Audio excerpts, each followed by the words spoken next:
Baada ya sisi kuzungumza nanyi tarehe 3 Aprili, yako matukio mbalimbali ambayo yameendelea kutokea. Moja na ambalo kwa kweli ni utamaduni mpya ni kuhusu wanachama na watiania waliounga mkono waraka wa G55 kuendelea kutishiwa ndani ya chama na maelekezo kupelekwa ngazi ya chini kabisa ya matawi ya chama kwamba yatufukuze uwanachama wale wote tunaosema haki ya kugombea ni haki ya kikatiba kwa mujibu wa katiba ya Chadema, ni malengo ya Chadema, eti wafukuzwe uwanachama. Na maelekezo hayo yameenda maeneo mbalimbali kwa viongozi wetu. Ni utamaduni mpya kwenye chama chetu. Hatujawahi kuwa na utamaduni huo. Ndani ya chama chetu tumeishi tukiwa na maoni na mitazamo tofauti kwa kipindi kirefu sana. Nitawakumbusha mwaka 2007, 2008 Zitto Kabwe alipoteuliwa kuwa kwenye kamati maarufu ya madini iliyoitwa kamati ya Mzee Bomani, chama kilimzuia asiwe mjumbe kwenye kamati hiyo. Lakini Zitto aliendelea kushikilia msimamo wake. Hatukuwaza kumfukuza uwanachama. Akashawishi chama. Na nakumbuka moja ya kamati kuu tulimtaka Zitto aeleze wanajadili nini. Zitto akasema nina kiapo, siwezi kusema kwa sababu tumekula kiapo.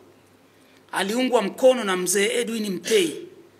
Ndani ya kamati kuu mzee Mtei akasema hapana, mtu mwenye kiapo hawezi akazungumza mambo ambayo amekula kiapo nje ya kiapo chake. Na Zitto hakufukuzwa wala hakuna aliyewaza afukuzwe. Marehemu Profesa Mwesiga Baregu mwaka 2012 alipoteuliwa kwenda kwenye tume ya Warioba, kama mnakumbuka, alisema ndani ya kamati kuu na nje ya kamati kuu, baada ya kamati kuu kumtaka ajitoe, akasema nikiambiwa nichague kati ya chama na nchi, nitachagua nchi. Na Profesa Baregu alishikilia msimamo wake, na chama hakikuwahi kuwaza eti kimfukuze uwanachama kwa sababu aliamua kuweka msimamo wa kusimamia maslahi ya nchi. Siku ya tarehe 3 tulishauri kwamba chama kiende kikasaini kanuni za maadili na Tume ya Taifa ya Uchaguzi, ambayo ilikuwa inasainiwa tarehe 12 mwezi Aprili. Ushauri wetu tuliotoa chama hakikuzingatia hata kidogo, na ilipofika tarehe 12 hawakwenda kusaini. Lakini vile vile tunapenda kuchukua fursa hii kuwashukuru na kuwapongeza viongozi wa dini ambao wameona umuhimu wa kufanyika kwa reform, na wote wameunga mkono msimamo wetu wa G55 na ushauri wetu kwa chama. Hakuna kiongozi wa dini aliyesema kwamba tukazuie uchaguzi. Wote wamehimiza waumini wao kwamba waende wakashiriki uchaguzi, lakini uchaguzi uwe huru, haki na wa amani.